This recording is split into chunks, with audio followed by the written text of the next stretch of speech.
Muita gente bonita chegando aqui. Prazer inenarrável. Ah, Saudade, Ana. quando você me chamar. Tava aqui, meu Deus, como é que eu chamo? Como é que eu chamo? Tudo bom? Tudo bem, Ana? E você? E aí, tá em casa ou tá passeando em Copacabana, Ana? Tô aqui em casa, aqui é meu escritório. Mas você tem passeado em Copacabana ou está em casa direitinho? Não, tô em casa, sossegada aqui, sem sair. Isso Tô mesmo, com pessoal. É. Vamos seguir a ciência, era isso? certeza, com certeza. É, tem um monte de gente bonita entrando aí, Ana Cláudia, para fazer essa live aí com você. Eu vou ficar aqui só mediando. Na última live, Ana, aconteceu de eu ficar sem som. E aí, ó, que você Eu batendo papo. tô, né? Não, você não pode ficar. Se eu ficar sem som, toca e eu fico aqui assistindo, que eu tô bem ansiosa para assistir essa tua live. Tô bem contente aqui, curiosa do que você vai falar pra gente. Tem uma Tá galera bom, aí. primeiro, né, te agradecer por esse convite, né, da Ecos do Futuro para participar. Eu acho que esse movimento que está acontecendo, né, nas redes sociais tem sido muito interessante, porque podendo falar do seu trabalho, podendo interagir, às vezes até mais do que quando a gente estava saindo, né? Porque a gente ficava tão disperso, agora a gente está tendo que ficar focado dentro de casa, dos trabalhos, de várias coisas, né? E dar parabéns pelos 17 anos da Ecos, né? Assim, tenho uma alegria imensa de ter sido professora durante uma época e o trabalho de vocês é incrível, né? Então, acho que Obrigada, é... Ana. Você faz parte dessa história. Professor Ah, em sala de época, palestrante em outra, amiga da Eco do Futuro. Faz parte dessa história nossa. Obrigada por você fazer parte disso. Você e essa galera que está entrando aí, né?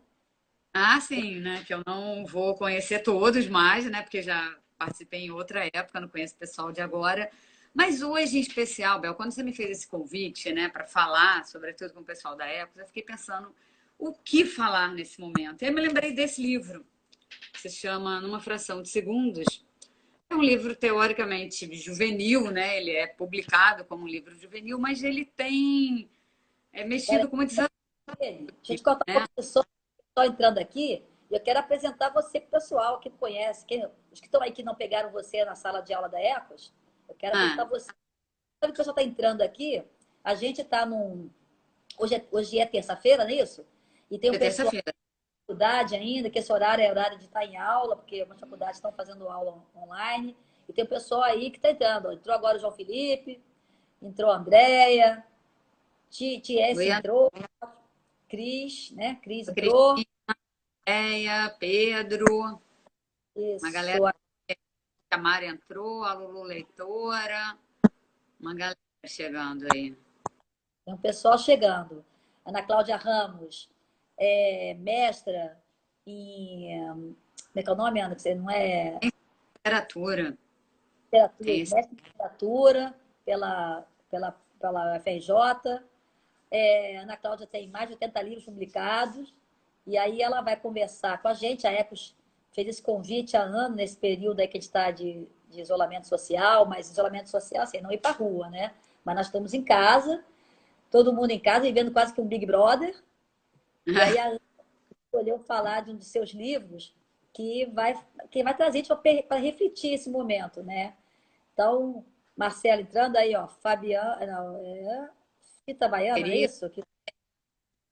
a galera, que é difícil ficar vendo quem está entrando, falando com você ao mesmo tempo, né? Mas vamos lá, assim, o que que conta a história desse livro, basicamente? Por que que eu pensei para esse momento, né? Esse livro, ele nasceu de um pedido num determinado momento de uma editora, teve uma rápida passagem por uma outra editora e depois ele veio para Paulinas com esse título novo e eu fiz uma revisão na história, que era para escrever uma coleção para as Olimpíadas, né? Isso lá em 2015. E aí eu falei, olha, só aceito se for sobre as Paralimpíadas. E depois fiquei me perguntando, meu Deus do céu, para que eu aceitei esse convite? O que eu vou falar de Paralimpíada? Eu lancei alguma coisa de Paralimpíada? Tudo bem que eu amo esporte, mas enfim.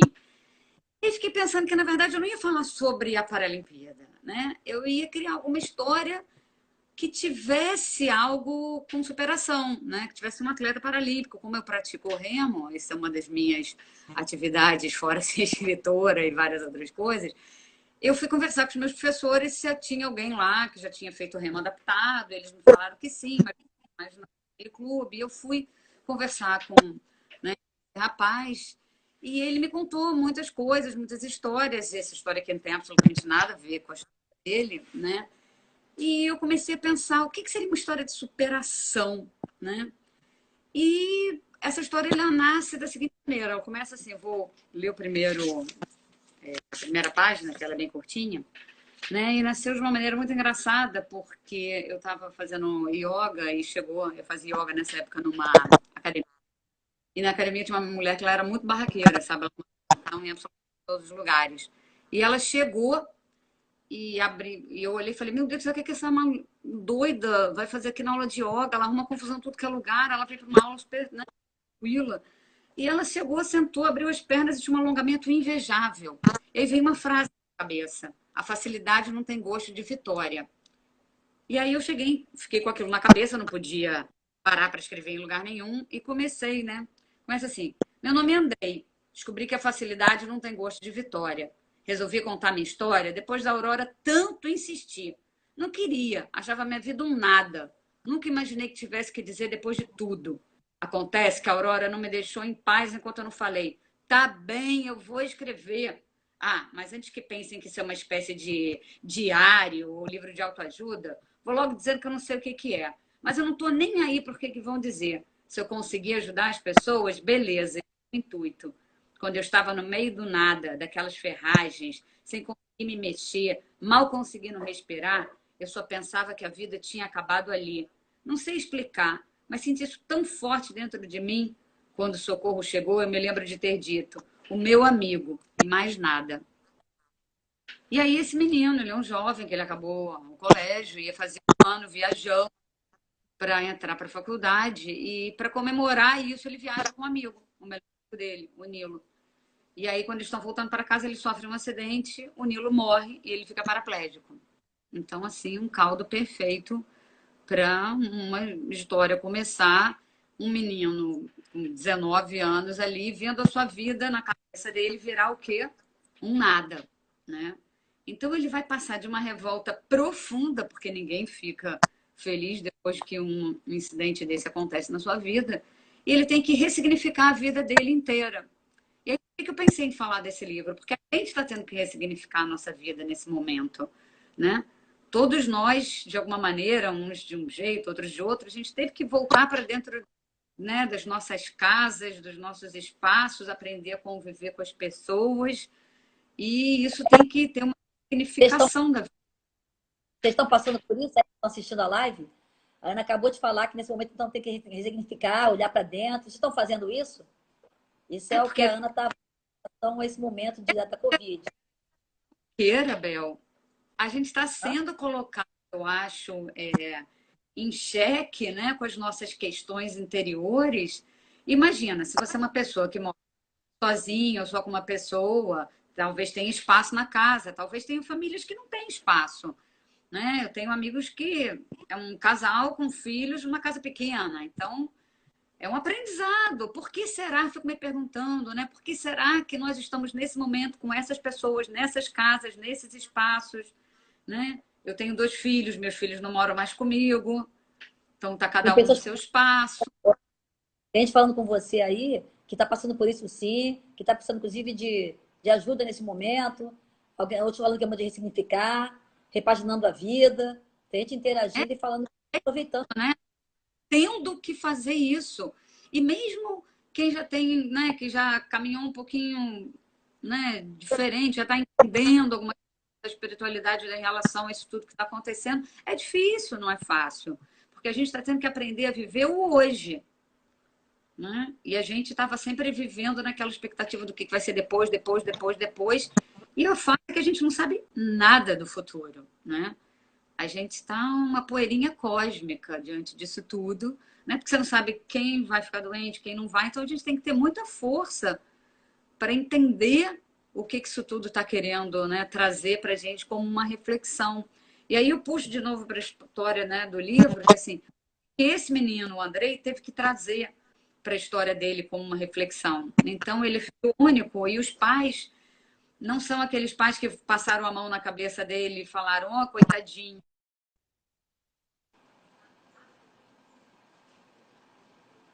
Ele saiu daqui. Acho que a Ana Cláudia caiu. E aí, pessoal, continua. Vocês estão falando aí? Deixa eu chamar a Ana Cláudia aqui de novo. É isso mesmo, é o momento da gente pensar positivo, da gente tentar olhar para dentro e ver como é que a gente se encontra nesse momento. A gente vive correndo na vida. Estou conseguindo digitar aqui. Cadê a Ana Cláudia? Vamos lá. Pera aí, pessoal. Deixa eu chamar a Ana Cláudia Ramos aqui. Pera aí, um minutinho, pessoal. Solicitações. Ana Cláudia, será que ela ficou sem... Acho que ela ficou sem internet. Pera aí que eu estou dizendo a pessoa errada. Vamos lá. A minha tá horrível? Não sei o que aconteceu, Bel. De repente, eu desapareci. Desapareceu. Aí, já tá, Enfim, então, continua. E aí esse menino, né, assim, ele tem pais que meio que sacodem ele, que fazem ele pensar, né? Então, por exemplo, tem um dia que a mãe chega no quarto, ele tá super trancado já, e a mãe deles fala e chega assim: chega, Andrei, já deu, né? Como você mesmo gosta de falar. Não dá mais para ficar aí trancado no quarto. E ainda por cima, nesse breu, com esse fone de ouvido. Ah, preciso explicar que ela arrancou o fone do meu ouvido. Sem falar com ninguém. Até quando você vai se esconder? Essa é sua vida agora, meu filho. Vamos encará-la? Tá maluca, mãe? Eu não quero mais sair daqui. Eu não tenho mais vida. Minha vida simplesmente acabou naquele fatídico dia. Não, Andrei. A vida do Nilo acabou. A sua está aqui e precisa continuar. Seu café está na mesa. Vamos lá. Você precisa começar a aprender a ter mobilidade em casa. Aliás, vamos viajar por alguns dias para que Pedro termine a obra que começou enquanto você estava no hospital. Vamos passar uma semana na casa dos seus avós. Na casa dos meus avós, mãe? Você não doidou de vez? O que eu vou fazer naquele condomínio no meio de uma estradinha de uma cidade de serra? Exatamente o que você está fazendo aqui. Nada. E minha mãe saiu do quarto me deixando sozinho com aquele nada na cabeça e um sol intenso entrando pela janela e invadindo o meu quarto. Então, às vezes, as pessoas falam umas coisas para a gente que tiram a gente da nossa, zona de conforto. Eu gosto muito dessa expressão, né? Que ela ficou uma coisa meio...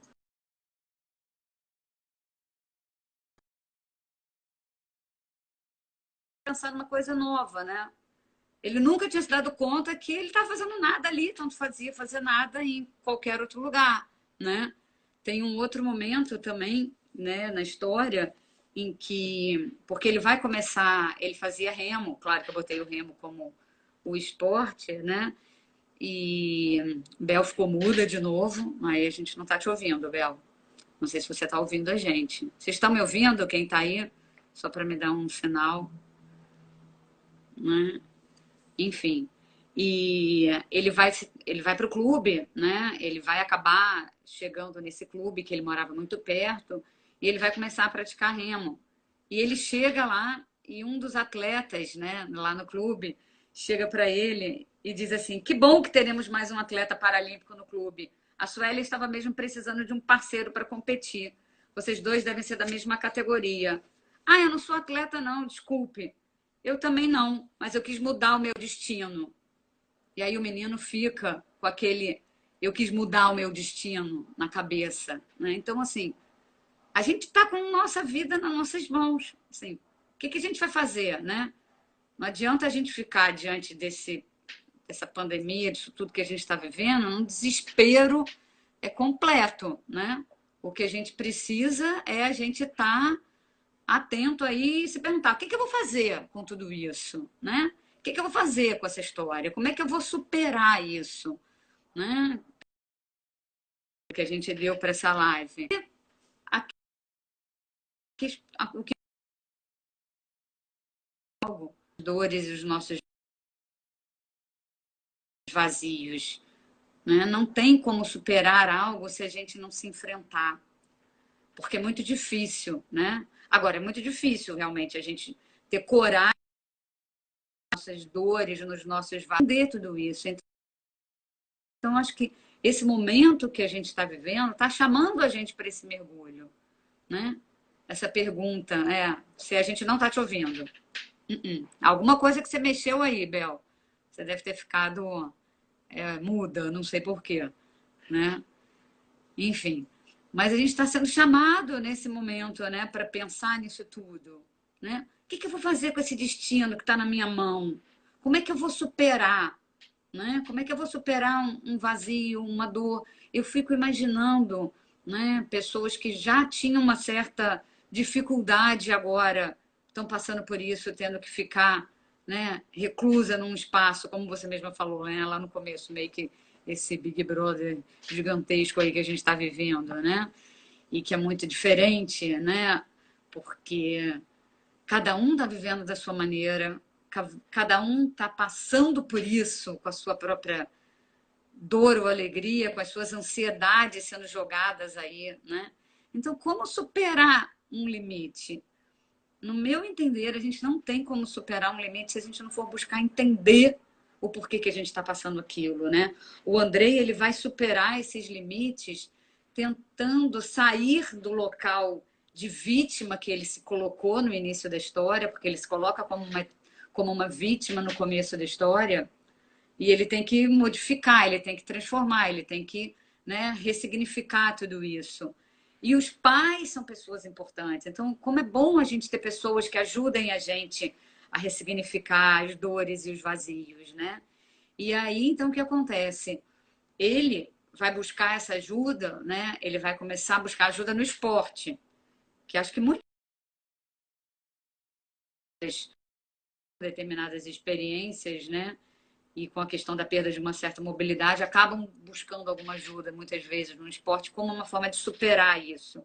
Então, o personagem dessa história, o Andrei, ele vai buscar isso no esporte, mas ele tem ali pais que ajudam ele a superar isso de uma certa maneira. O pai que incentiva ele aí, e aí ele vai para o clube, né? E ele olha sempre para o clube e vê uma menina, né? Quando ele estava na janela, fechado no quarto dele, ainda não querendo absolutamente conversa com ninguém, ele olha pela janela um dia e vê uma menina passando de cadeira de rodas de frente para ele, na lagoa, né, que eu situo isso mais ou menos na lagoa, aqui na Lagoa Rodrigo de Freitas, né, aqui no Rio de Janeiro. E a menina está sorrindo, está feliz. Ele olha para aquela menina dá uma raiva para ele, porque ela pensa assim: ah, Beth, dizendo que ama esse livro. Beth, saudade. Né? E ele olha para aquela menina com uma raiva profunda, né? Porque ele fala, cara, como é que ela pode ser feliz? Porque na cabeça dele, ele não entende como é que alguém que estava numa cadeira de rodas poderia ser feliz. E ele vai ter que buscar essa felicidade dentro dele. Então, olha aí a superação que ele teve que lutar. Bom, ele chega no clube, ele leva de cara aquela fala do rapaz, que é um rapaz que tem um problema físico também, né? Ele não tem uma perna, e ele diz: eu mudei o meu destino. Aí, então ele vai colhendo frases, como a mãe falou do nada, né, e outras coisas, para começar a buscar uma forma de superar tudo aquilo. E aí a Suelen, que é essa menina que ele via andando, né, andando de cadeira de rodas pela lagoa, a Sueli começa a desafiar ele para ir treinar com ela, porque ela precisava de um parceiro. Na categoria em que eles remavam, né, remam, na verdade, precisa ser em dupla. Tá? Isso é uma regra, né, no remo paralímpico. E ela não tinha. Então ele chegou e eles começam a meio que se desafiar dentro da própria água, até o momento em que eles acabam se tornando parceiros. Mas tem um momento que ela vira para ele, talvez valesse a pena até ler um pedaço, né? Para entender assim como é que ele fala e como é que ela fala isso para ele, que eu acho que é uma das partes bacanas que dá para a gente dar uma bagunçada também, para a gente pensar um pouco nessa questão da superação, porque a gente pode estar se perguntando nesse momento, né, o que a gente fez para passar por isso que a gente está passando? E a gente não está passando por isso só no Brasil, né? A gente está passando por isso no mundo inteiro. A humanidade inteira está sendo chamada para uma mudança, né? Então é uma questão, não é mais uma questão de a gente pensar por que isso está acontecendo comigo, né? E esse por que isso está acontecendo comigo, parte do livro traz uma reflexão. Isso. Não vou contar o final, Beth, pode deixar. Claro que não. né? Tem que deixar as pessoas curiosas para elas quererem ler a história.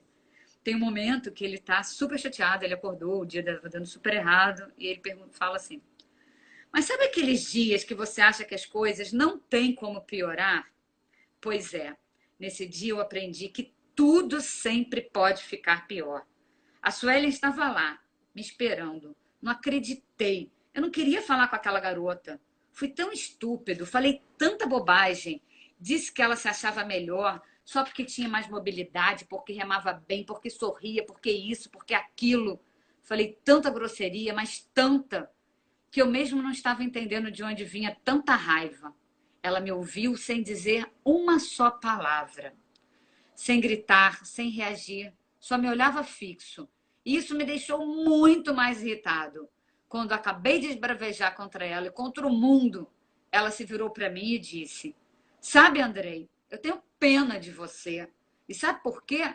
Porque você é desses caras que sofrem e ficam se perguntando: por que eu? Por que isso aconteceu comigo? Tanta gente ruim no mundo e isso aconteceu justamente comigo, um cara legal, por que eu?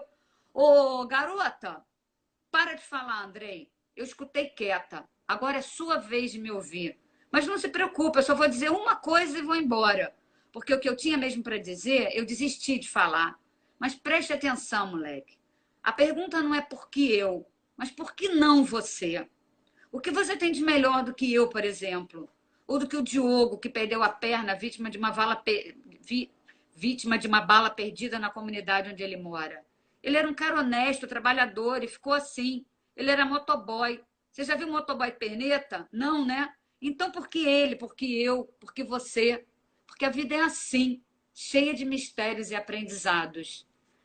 E essa é uma frase que numa ocasião eu trabalhando com os jovens, né, que a gente discutindo essa passagem, eles falam exatamente por que não, né? O que eu tenho de melhor do que o outro? E eu acho que isso vale para tudo na vida, né? Para a gente se perguntar. Muitas vezes a gente se vitimiza, né, em relação a determinadas coisas que acontecem, ou na vida amorosa, ou na vida profissional, ou na família, seja lá onde for, e a gente se pergunta por que eu, né? E por que não comigo? Por que não comigo isso está acontecendo, né? O que isso me traz de diferente? O que eu tenho de diferente do que o outro para tentar achar que eu não sou, né? Que eu estou blindado do mal ou das coisas, né? E aí, assim, eu sou uma pessoa que tem um lado espiritual muito grande, né? E isso faz toda a diferença, eu diria, na minha vida, né? Eu sou espírita, então eu não penso a vida a partir de uma única vida. Eu penso a vida a partir de um paradigma que tem reencarnação, né? Então, assim, se você tem a imortalidade da alma, tudo muda de sentido nessa hora, né?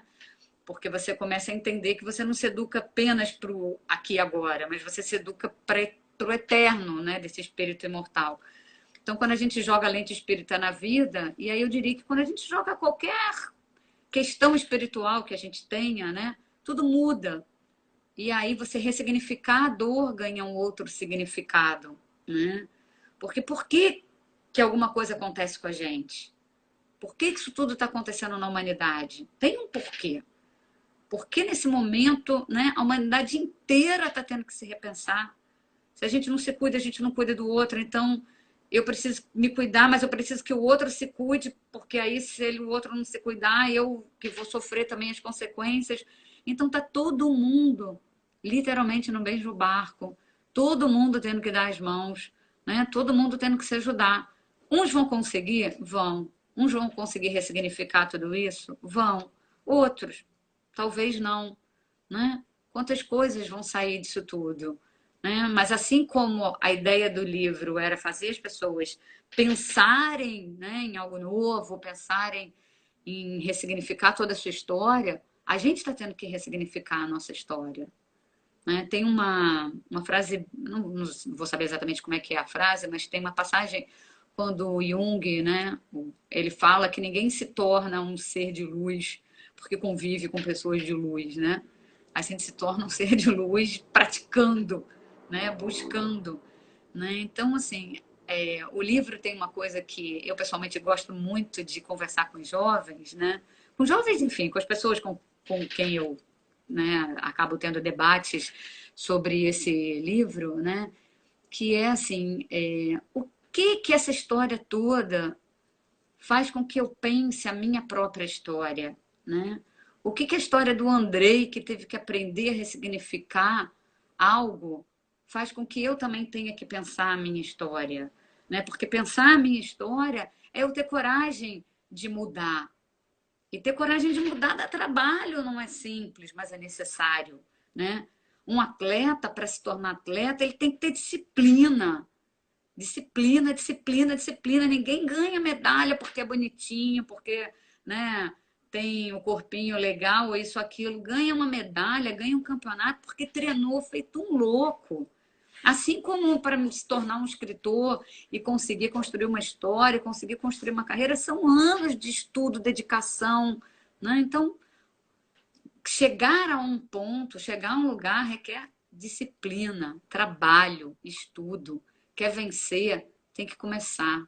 Não cai do céu, né? O Andrei não se torna um atleta, né? Imagina ele, um menino que tinha toda uma vida, todo um conforto, se torna paraplégico, acaba tendo que buscar no esporte a superação para sua vida, começa a ressignificar a dor, como a Beth pediu para eu não contar muito da história, não vou contar, mas a Aurora é uma personagem fundamental na vida do Andrei. Ela chega mudando a vida dele, bagunçando ele, a dela e ela a dele, né?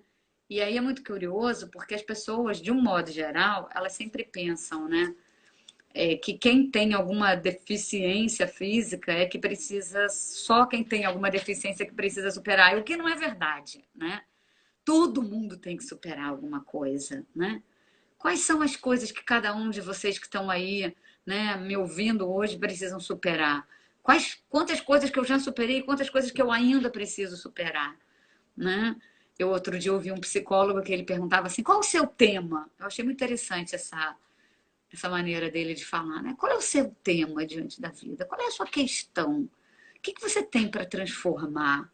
Né? O que você tem para mudar? Então, quando a gente pensa, né, o que o Andrei fez, o que ele ressignificou da história dele, né, o que ele teve que buscar e como que essa menina Aurora entra na vida dele, fazendo uma bagunça na vida dele, e ela entra num momento muito engraçado da história, quando ele começa a remar, ele está com uns fones no ouvido, ouvindo uma playlist muito especial, porque de repente a música clássica entra na história. Via o pai dele, que tocava piano por hobby, mas eu não vou contar como é que acontece, porque isso aí vocês vão precisar descobrir lendo a história, né? E aí ele tá lá ouvindo, um amarradão, remando, e ele se distrai com a música, e ele olha para o Cristo Redentor, né? Porque quem rema na Lagoa Rodrigo de Freitas está de cara para o Cristo Redentor. E ele fala, pô, cara, ele começa a chamar o Cristo de cara, né? Se tem um significado, né? Tem um sentido de ter acontecido. Pô, me manda aí um sinal, né? Pô, manda um sinal que a vida vai melhorar, manda um sinal que a vida vai ficar boa, manda um sinal que as coisas, né, vão vão transformar, né? Enfim, vão poder ficar melhor e tal. Aí ele tá nisso, ele se distrai e pô, bate o barco, né, na margem, num pedaço aonde é perto assim da margem, dá para chegar alguém, e vem um cachorro, pula em cima dele, começa a lamber a cara dele. E aparece uma menina gritando: Nilo, Nilo, Nilo, né? E aí ele tá a pé da vida, não tem outra expressão, porque Nilo é o nome do amigo dele que morreu. E aí ele, enfim, acontece toda uma cena ali dele com a menina. E aí, quando ele sai, ele fala: pô, cara, eu te pedi um sinal, tu me manda um cachorro babão, uma menina maluca. Como que é isso? E aí ele fica mais irritado. Só que ele não entende que aquele sinal que ele recebeu, né, que ele achava que não era um sinal, que era uma coisa ruim, acabou se tornando, na verdade, né, uma divisória na vida dele. Então, muitas vezes, as coisas chegam para a gente, elas parecem ruins e elas são um sinal de que alguma coisa vai mudar se a gente estiver atento, né? Tinha alguém me perguntando qual a missão da vida, né? Uau, que pergunta profunda, né? Eu acho que a nossa missão nessa vida é buscar um sentido para a vida e aprender a ser feliz. aprender a amar o próximo, né? Aprender a gostar da gente. A gente tem que aprender a se amar. A gente tem que aprender a gostar da gente, do jeito que a gente é. Eu era louca para ser mais alta, né? Não sou. Eu era louca para não, né, ter... Quando eu era adolescente, eu morria de vergonha porque eu tinha, né, perna grossa. E muitas amigas queriam ter perna grossa e eu morria de vergonha. A gente tem que aprender a gostar da gente do jeito que a gente é, né? A gente tem que aprender a se conhecer. A gente tem que aprender a gostar da gente para poder gostar do outro. Ninguém gosta do outro se a gente não gosta da gente. Se a gente não gosta da gente, a gente não entra numa relação saudável com o outro, né? Isso tudo é aprendizado. E aí eu faço de novo um link com o livro. Tudo é aprendizado, né? Tudo é ressignificação. Acho que a gente está ganhando uma chance de ouro, difícil, muito difícil, mas uma chance de ouro da gente aprender a ressignificar a nossa vida, sabe? Então, assim, se eu pudesse dizer alguma coisa, né, eu diria, ah, façam um mergulho dentro de vocês, né? Pensem o que vocês gostam, o que vocês estão fazendo diante da vida, qual o papel de cada um de nós diante da vida, né? Como é que eu posso ajudar o outro? Como é que eu posso me ajudar? Como é que eu posso ajudar minha família nessa hora? Né? Outro dia eu assisti numa live, alguém perguntou, como é que eu posso estar em paz quando todos na minha casa tiram a minha paz? E aí eu ri sozinha, né, do outro lado da live ali, mas me perguntando assim, gente, essa pessoa acha que ela não é parte dessa paz ou não paz dentro da casa dela, né? Enfim, a gente é coautor da paz ou da não paz no nosso lar, né? É que a gente tem essa mania de achar sempre que a coisa é do outro, né? Mas não é do outro, né? É e não é, né? Quando a gente tem uma paz dentro de um ambiente, eu também estou coautor nela, ou não, né? O que eu estou fazendo ou não estou fazendo nisso tudo, né? Para ressignificar essa história inteira, né? Então, deixa eu ver aqui o que o pessoal está falando.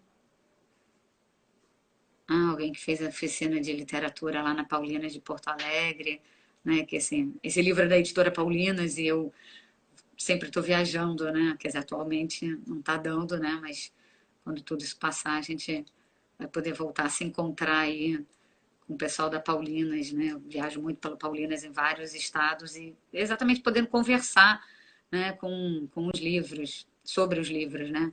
Catinha falando que a responsabilidade é nossa. É verdade, Catinha, a responsabilidade é nossa em relação ao que a gente faz ou deixa de fazer. Quando eu era, sei lá, devia ter uns 20 e poucos anos, né? Eu fazia terapia. Um dia eu cheguei bravejando na terapia. Estava muito brava, né? Estava muito brava mesmo, porque eu tinha brigado com a minha chefe, né? Nessa época eu trabalhava num lugar. E aí meu terapeuta olhou e falou assim, nossa, mas que poder é esse que você dá a ela? Eu falei, como assim poder que eu dou a ela? Olha o que... Porque eu dizia, olha o que ela fez comigo. Ele falou, não, você que deu poder a ela para ela fazer com você. Ela falar é problema dela, você sair do seu sério é problema seu, né? Enfim, então a gente tem que tomar cuidado, que assim, o outro só faz com a gente o que a gente permite. E o que a gente permite que o outro faça com a gente, né? E aí estou vendo aqui que o Pedro, né, mandou mensagem dizendo que adora meus livros, o Eduardo que a gente participou juntos de um programa no canal Futura, que foi um programa muito legal, que a gente falou aí sobre temas polêmicos, né, sobre várias questões, enfim, foi um programa, um debate muito legal. Acho que se procurar não sei se no canal Futura esse programa ainda está lá, né? A Maria aqui dizendo que a turma dela adorou o Enfim Atleta, que é um outro livro, né? O Enfim Atleta é um outro livro meu também, da Paulinas, que de uma certa maneira, né, Maria, fala sobre superação também. A história de uma menininha que ela queria ser tenista numa cidade onde não tinha nem quadra de tênis, né? Não tinha nada. E aí ela não morava, eu não conto, ela não morava com os pais, eu não conto por que ela não morava com os pais. Tem gente que fala assim, mas por que os pais dela morreram? Eu falei, mas tem certeza que eles morreram? Eu falei isso na história? Só que eu não falo se eles morreram, se não morreram, por que sim e nem não. O fato é que ela é criada pelos avós, e aí eu sempre coloco personagens que acolhem, sabe? Que ajudam a pessoa a dar esse pulo do gato e ressignificar a história. E os avós são muito queridos com ela, acolhem os sonhos da menina, né? E, e ela tem uma vizinha que fala: para, Antônia, para de ter sonho grandioso. Isso não é para você. olha só, olha onde você nasceu, você não vai ser nada. Né? Aqui você nasceu, não tem nada. Se ainda fosse um menino, quisesse jogar futebol, mas uma menina que quer jogar tênis, esse esporte de rico. E aí a avó, né, e o avô tentam ali ajudar, a menina fica muito chateada, mas ela não desiste do sonho dela. Eu posso contar o que acontece, porque logo no comecinho do livro a avó morre. E aí o tio vem buscar ela e o avô para ir morar em São Paulo. E aí ela acha que a vida dela acabou, né? Tudo que ela gostava terminou ali. E aí ela vai ter que começar uma nova história. E aí ela entende que cada vez que a vida fechava uma porta, abria uma nova, né? Porque em São Paulo ela vai começar a fazer tênis num projeto social. E aí ela vai mudar a vida dela, né? Então, tá sempre nas nossas mãos, né? Mas ao mesmo tempo é fato que como é importante a gente achar alguém, seja um pai, uma mãe, um vô, uma avó, um tio, um vizinho, um professor, né? A importância às vezes do professor nessa hora, quando as pessoas não têm isso nas suas casas, que acolhe a nossa dor, que meio que estende a mão pra gente e fala: vem comigo que eu te ajudo a ressignificar a tua história, né? Porque a gente tem sempre duas opções diante da vida. Ou a gente vai viver, ser uma eterna vítima, né, diante daquilo, ou a gente vai buscar transpor esse algo. Agora, para isso, dá-lhe de ter disciplina, né? Dá-lhe de ter que estudar. Né? Quando eu ouço as pessoas falarem assim: ai, Ana, você tem tantos livros publicados, né? Aí eu falo: eu acordo cedo, gente, eu trabalho, sabe? Estudo muito, leio muito, porque também se eu parar de ler, se eu parar de melhorar, eu também acabo estacionando, né? E eu não quero estacionar, eu quero progredir cada vez mais, né? Então eu penso que a gente superar limites é a gente ter coragem de olhar para a gente, não ter medo de encarar as nossas dores, meio que poder botar a nossa dor no colo e dizer: você está aí, eu sei que você existe, porque esconder a dor não vai fazer ela desaparecer. Esconder a dor, a gente está só escondendo o problema, mas a dor está ali. Ela vem escondida, ela vem depois em outra cara, outra face, outra situação, mas ela está ali. Né? Então, acho que a questão da superação é a gente ter coragem de enfrentar aquilo que muitas vezes a gente não tem. E a gente está aí com uma chance, né? Para uns, uma chance boa, para outros pode estar sendo um tormento, cada um está passando por isso, né? De acordo com o que é possível, e não tem nem melhor nem pior, ninguém é melhor nem pior do que ninguém, cada um é que sabe, né? Aonde que a sua história dói, aonde que a sua história, né, machuca, mas o fato é que a gente precisa conversar, a gente precisa falar e a gente não tem que ter medo de dizer que a gente tem uma dor. A gente não tem que ter medo de dizer isso.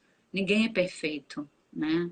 A gente não é perfeito, então a gente tem que ter coragem de encarar isso, né? Assim como eu diria, como o Andrei, né? Eu fiz várias marquinhas aqui para ler, como o próprio Andrei, ele aprendeu, né, a encarar. E ele fala num determinado momento, né, que ele fala assim: aprendi a conviver com minhas limitações e a ouvir a mim mesmo e a me superar a cada dia. Isso é a vida, uma superação diária, seja a gente deficiente ou não. Tolo é quem pensa que só os deficientes precisam superar algo. Temos limitações físicas? Sim, mas a limitação maior de qualquer pessoa é ela não aceitar que é capaz. Autoestima é tudo. Superar emoções sempre. Então, essa é uma das passagens em que ele fala isso, né, para as pessoas. E é isso, né? É superar, a gente tem que superar. O que a gente, cada um tem o seu tema, né? Como diria, né, o psicólogo que eu ouvi outro dia, né? Qual é o nosso tema? Qual é o seu tema? Né? Qual é a sua história? O que você precisa mudar na sua história? Né? Então é isso, né? Não sei se vocês querem fazer alguma pergunta, né? Vou convidar todo mundo para não só seguir aqui o Instagram da Ecos, mas também me seguir no Instagram, que é o Ana Cláudia Ramos Escritora. Eu tenho feito nesse momento, né, de ficar, né, desse isolamento social, aproveitando esse tempo, estou botando em prática um projeto que eu estava há um ano quase na cabeça, que era gravar vídeos, então estou gravando vídeos contando, né, lendo algumas histórias, né, E aqui o Pedro falando que um livro que dá esperança é o Enfim Atleta. Eu sei que você é fã desse livro, Pedro. Já fez até uma resenha que saiu publicada num jornal, que eu te agradeço muito, né? Mas eu estou gravando vídeos, lendo algumas histórias. Essa semana eu vou gravar aí mais vídeos. Então tem meu canal no YouTube, né, que é Ana Cláudia Ramos, onde eu estou disponibilizando ali algumas histórias. E agora eu vou começar a fazer uns vídeos também, meio que uns bate-papos, dando umas ideias para os pais fazerem brincadeiras com os filhos, né, nesse momento. Sempre a partir do livro, né? O livro, que é o meu objeto de trabalho, o meu objeto de, né, assim, que é a minha vida, a minha história, né? Minha vida é cheia de histórias, né? Eu costumo dizer que eu sou feita de histórias, né? Então, sempre a partir do livro, partindo para uma brincadeira, uma plataforma, né? Aí Catinha falando que tem assistido alguns, né? Tenho tentado alternar, colocar alguns contos que já pegam para os maiores, com algumas histórias para crianças. Essa semana eu vou ler também trechos de um livro meu que se chama De Onde Vêm Essas Vozes, que é um livro para adulto. E uma característica minha, né, chegando, né, talvez, não sei se a gente está chegando na reta final, Bel, você tem que me situar aí quanto tempo a gente tem ainda, né? Mas uma característica minha é sempre criar histórias aonde, por mais que tenha uma dor profunda, tem uma ressignificação da dor. É uma característica minha, sabe? Uma vez eu discuti, né, entre aspas, com um amigo meu, escritor também, que ele dizia, mas por que, Ana, que você tem que ser assim? Por que não pode ser trágico? Eu falei, tá, claro que pode ser trágico, mas essa não sou eu. Eu vou. As minhas histórias, de um modo geral, vai ter uma mudança de olhar. Não vai ser a historinha perfeita. O Andrei não vai voltar a andar. A Antônia não vai voltar até a avó e muito menos morar com o pai e a mãe. Mas vai ter um ressignificar daquela história para que a gente aprenda a sair do lugar de vítima e entre no lugar de protagonista da nossa história. A gente tem que ser protagonista da nossa história. Não dá para deixar o outro, né, ser o protagonista da nossa história. A gente é que precisa pegar as rédeas aí da nossa história e perguntar: o que eu preciso superar? O que eu preciso fazer para transformar a minha história, que pode não ser a história que eu pedi, mas foi a história que eu ganhei nessa vida, né? Como é que eu vou ressignificar? Né? Como é que eu vou transformar e botar aí alegria? E não tenham medo de pedir ajuda. Não é vergonha. Não é vergonha dizer que sofre. Não é vergonha dizer que sente dor. Não é vergonha dizer que está triste porque terminou, né, uma história de amor que você acreditava que ia ser linda e maravilhosa, né? Não é vergonha dizer que você está morrendo de medo porque você não sabe o que vai acontecer, se você vai perder um parente, né, nessa história toda. Não é vergonha dizer que você está com medo de, né, de acontecer alguma coisa com você mesmo. Não tem que ter medo. A gente tem que ter medo de não mudar. Tem que ter medo de ficar estacionado, né? De ficar aí se fazendo de vítima da sua própria história. Isso é que eu acho que a gente tem que ter medo, né? Agora dá trabalho, né? Não sei se vocês já viram, tem aquela foto bonita. Isso rola na internet, que é o pé da bailarina, a bailarina na sapatilha de ponta e o pé da bailarina fora da sapatilha de ponta, todo machucado, né? Para ela chegar naquela leveza, naquela beleza, naquele esplendor da dança, quanto que ela não sofreu, né, para chegar lá. E é isso, né? A gente tem que pegar as rédeas e começar a fazer por onde? Leia, estude, leia, leia. Os livros são transformadores, né? Porque quando a gente olha e fala, caraca, é a dor do Andrei. Eu não tenho nada a ver com a vida dele, mas a dor dele pode me ajudar a ressignificar a minha dor. E eu posso pensar assim, pô, se esse cara aí conseguiu, por que eu não posso conseguir? Eu não tenho a limitação dele, né? E aí a gente pode conseguir, né? Tem uma cena nesse livro que para mim é uma das cenas que eu gosto bastante, e essa cena eu roubei ela, né? O Isaac me deixou falar sobre ela, que ele me contou, né, de pessoas conhecidas dele. O Isaac foi o rapaz que me ajudou, que eu entrevistei, né, na época que eu estava fazendo pensando no livro, né? E que ele contou da história de uma pessoa, não sei se era um atleta ou era um rapaz que tinha que subir uma escadaria no lugar onde ele morava e ele tinha que subir de bumbum, né, no asfalto às vezes quente, né, naquele degrau quente. Então eu joguei essa história aqui num dia que o Andrei topa ir conhecer a casa da Suelen. E a Suelen mora numa comunidade muito longe, eles têm que pegar ônibus, vários. Então é aquele transtorno todo com as cadeiras de rodas, pegando 2 ônibus, chegando lá. Quando ele chega, ele pensa: ufa, cheguei, não tem mais nada para superar. Aí ele olha para aquela escadaria monstra na frente dele e ela fala: a casa da minha mãe é lá em cima. E aí eles têm que subir de bumbum, né? E depois descer, né? Que é um pouco mais difícil. Então é um momento de superação e é um momento em que a Suelen, ele ganha o respeito da Suelen nessa hora, porque a Suelen fala para ele assim: eu achei que você ia amarelar, né? E ela brincava, ela chamava ele de boyzinho, e é o primeiro momento da história que ela chama ele pelo nome dele, né? Então assim, na história tem duas histórias, porque você tem um menino que tem uma coisa extremamente boa e uma menina que tem uma condição, né, social, vamos dizer assim, né, bem diferente. Um tem tudo, a outra não tem. Mas naquele momento eles estão em pé de igualdade. Os dois estão em cima de uma cadeira de rodas e tendo que ser parceiros, né? Então, quantos aprendizados a gente tem, né, na vida, né, de aprender a respeitar o outro, independente do que o outro seja, né? E é isso, né? Assim, eu fui educada, meus pais foram pais muito à frente do tempo, eu diria, pessoas com uma cabeça muito aberta, né? E eles educaram a gente para respeitar a gente. Não interessa quem é a gente que está do outro lado. Você tem que respeitar porque é uma pessoa, né? Então, eu acho que a história do Numa Fração de Segundos traz um pouco isso, né? A Suelen tem que respeitar o Andrei tem que respeitar a Suelen. Então, é tudo junto e misturado. Como a vida, né? Tudo junto e misturado, né? Tá aqui a Cristina dizendo que esse livro é realmente demais. E é tão legal, Cris, porque esse livro ele é muito lido por jovens e por adultos, né? Tá aqui alguém dizendo temos limitações que às vezes sufocam, mas o tempo é mãe de muitas transformações. Tempo e consciência têm parcerias desafiantes. Ah, sim, tempo é um dos meus temas preferidos, né? E o tempo ele é realmente desafiador e eu diria que ele dá as respostas mesmo que a gente não queira perguntar, né? Os anos passam e eu que já passei dos 50, a gente olha para trás e fala assim: ai, obrigado, obrigado, obrigado, obrigado que aquilo não aconteceu, né? Obrigado por isso, por aquilo, porque a gente vai vendo que o tempo vai trazendo as respostas das histórias vividas ou não vividas, né? E o tempo ele vai educando a gente, né?